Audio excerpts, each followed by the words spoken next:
Harga ikan laut di kota Lubuk Linggau masih terbilang normal. Untuk 1 kilogramnya saat ini masih terpantau sekitar Rp28.000 hingga Rp30.000. Pantauan tim liputan Silampari TV di Pasar Impres Kota Lubuk Linggau, harga ikan laut untuk saat ini masih terbilang normal. Salah satu pedagang ikan laut, Uju, mengatakan untuk jenis ikan yang dijual terkhususnya ikan laut seperti ikan tongkol, ikan satin, ikan bandeng, udang, dan cumi-cumi. Untuk harga ikan per 1 kilogramnya yaitu Rp28.000 hingga Rp30.000. Harga tersebut masih dibilang normal. Kembali dirinya menyampaikan dalam sehari mampu menghabiskan 80 kg hingga 100 kg ikan. Dan untuk omset uangnya mencapai Rp3 juta per harinya. Ikan laut Pak, itu jenisnya apa Pak ya?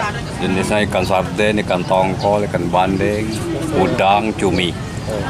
Ini ngambilnya Per kilonya tidak tentu juga. Tentu Pak ya. Kalau sekarang, kalau yang dari Bengkulu aja ini 30.